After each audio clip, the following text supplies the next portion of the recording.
Hi, I'm Brian McLachlan and this is Deep Thought Balloon, little videos about comics, stories, pop culture, and other stuff. Let's look at how to write graphic novels. I'm a firm believer that no advice is for everyone. Some people need to hear, just finish something, and some need to hear, you're not even close to done, go back and redo that. So, this first bit of advice is for the animators who are making their move to comics. You all have a better sense of motion, anatomy, story beats, collaboration, and staging than most comic artists already, so way to go. The major mistake I see most animators making is not cutting enough out of their story. If you would use a page of storyboards and cut it down to just one panel, it feels like a huge cut to remove all that motion. But you might not even need that entire scene. You could just use a caption box or refer back to a moment unseen, which could be less elegant, but make better use of the limited space. After being part of a team where you just sketch out a storyboard or paint a background, and then you switch to being the person responsible for all of it, means adjusting how much you put into each step, including your storyboarding. You're going to have to render all that stuff, or your much smaller team is. They tell writers to cut their darlings, which I'm not 100% behind because that's often where your voice is, but the tricky thing for animators to cut isn't usually clever words, but lively or funny drawings. Prose writers usually need the opposite advice though. Cut out more of your words and add more pictures. You need to show more than you're telling. In a novel, you have the advantage of narrators and internal monologues. You can just put those in caption boxes and thought balloons, but that doesn't always make a satisfying use of the medium. In my video on Superhero Color Theory Part 3, I mentioned a good way to externalize internal thoughts is to have characters that represent different thoughts the character might have.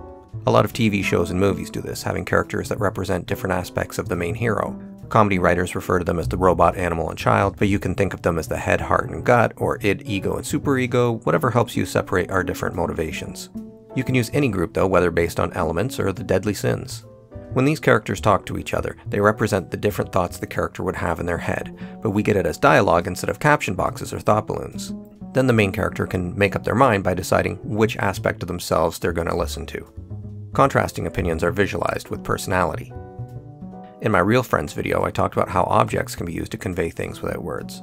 Go watch the Secrets of Story video on the topic for a fuller view. But for now, think about how most of the Smurfs look exactly the same, except for one or two items that define their personality. What would you be showing, and not telling, if Vanity Smurf lent his mirror to someone else? It could be that he finally saw someone more beautiful than himself, he's fallen in love. Or maybe that he had grown and was no longer self-obsessed with his appearance. Objects also make it easier for artists to bring to life what can be a trap of talking head panels. This advice also really applies to most screenwriters since they write so little description of action. They're used to letting the rest of the team figure out how to stage conversations, because they have professional actors, along with set designers, directors, etc. to rely on. But an artist isn't necessarily a great actor. In general, screenwriters also gravitate to realistic artists who are doing basically usable storyboards so they can more easily sell their projects to Hollywood, which can make screenwriters not as welcome in comics communities because they seem like tourists not interested in the form except for as a proof of concept. So that's another hurdle for screenwriters to overcome when writing comics, their lack of passion for the actual form. Anyway, realistic artists who are trained as draftspeople often tend to be the least trained in acting, whereas animators are some of the best actors, although they can veer into overacting, but in general create very emotional work. So realistic artists probably need the objects as acting tools more than a cartoonist who can do a lot with faces and bodies just on their own. Cartoonists often talk about what they do as being the different jobs in a movie, that from casting to costuming to craft services, they do almost all of it. If you're the writer on the piece, you're going to need to try and help as much as you can to lift some of that burden with some useful descriptions. These objects your characters use can express their goals or emotions, the subtext of the scene. Since scenes are often about characters trying to get something from each other, you can describe how the characters use objects to mirror those exchanges. Like if one character has some fries in the cafeteria, an aggressive character that wants to scare that person into doing their homework for them might snatch up some fries and eat them, their actions showing that they are taking without asking permission. And if the first person isn't brave enough to stand up to them yet, they've basically agreed to doing their homework by not stopping them from taking the fries.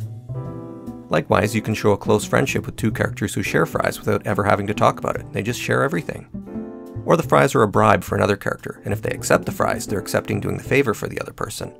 You'll help your artist by visualizing how to draw a character looks mad, because you've already pictured and specified they are squeezing the ketchup bottle so tight it's squirting a mess in the air. Prop work! Now I assume you've already done the homework of reading a ton of comics in the field you're looking to add to, but even that might not help you figure out how to pace and space out your words on a page.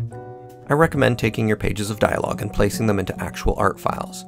Measure the dimensions of the book made by the publishers you're going to be pitching to. For example, beginning readers are not as tall as teen graphic novels. Mark some space around the outside because although art can bleed off the page, words, aside from large expressive sound effects or word balloons that are there for crowded noise rather than intended reading, shouldn't be at the edge because they risk being cut off by the printer. Same with getting too close to the middle of the page where they're curved into the unreadable territory of the novel's spine. Then use Comic Sans at 8 or 9 points and paste in your words. Do the publishers you're pitching still use the old style all caps that avoid dangly P's and Q's in order to have less space between the lines? Or are they using capitals and lowercase? Do your research. When you've lettered your spread, draw balloons around your words, arrange them on the page to get an idea of how your story works. Now you can check to see if there are too many words in a balloon. Should they be trimmed or broken into 2 balloons? Draw on some panel borders. Are you reading them in the right order? Have you left enough room for the art? In fact, why not draw some stick figures and emoji faces? This helps you make sure you're not trying to put too many emotions or actions into one panel. A lot of beginner scripts have multiple actions in one panel, like saying, the character heads to the door, opens it, walks through, and closes it behind them. It's 2 seconds of time, but if you're using one panel, you have to pick one snapshot. Which moment illustrates your story best? You may be thinking, this is so much extra work to draw these stick figures, but imagine how much more work it is for the artist. You'll maybe develop some empathy for what you're asking your co-contributor to do, and rethink what seems appropriate. Save your very busy detailed scenes for important moments. One of the biggest differences for me about writing comics is that you get to plan out how your story physically appears, like how a poet often sculpts their words on the page. Most prose writers don't get to pick their page breaks. That's up to how the designer lays it out and will switch from hardcover to soft in different editions with different fonts. Comics picks a shape and sticks to it. You can rely on it, so use it. Each page becomes a mini cliffhanger where you push the reader to flip to the next page with enthusiasm. Study how your favorite comics take advantage of these moments of anticipation and reveal. After you've done a lot of pages like this, you might not need to do this anymore, but it's still how I write my own graphic novels. I always double check how the pacing feels. I don't do this for my 2-page Spruce Street Squad scripts because we're dealing with the same space each month and have the same story needs.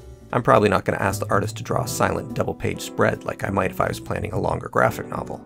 But what I've been talking about here is writing a whole graphic novel. When I'm ready to write descriptions for the artist about what's happening in the panel, I try to give only the most important details for the story. Like in this outdoor escape room comic, I said the tree needs a lot of above-ground roots for the puzzle pieces to be hidden in. Or here the character says, "Can you decode the message around the edges?" Yes, it says, "Which 3 animals unlock the door?" The only description for the artist is, opposite view from the last panel, looking up from the puzzle's point of view at the kids. Lizzie points at the puzzle. This way, I'm saving the artist and I from developing the code around the puzzle. I don't want the readers getting caught up in a code in the middle of the story, and I don't want my artist Claude to have to waste time drawing it out in tiny letters. By the way, the puzzle animals are the monkey, the donkey, and the turkey. That was the gag worth developing, not the alphanumeric step to get there. I like to think of it like a play, where I'm giving the important stage directions but letting the director stage the rest of it.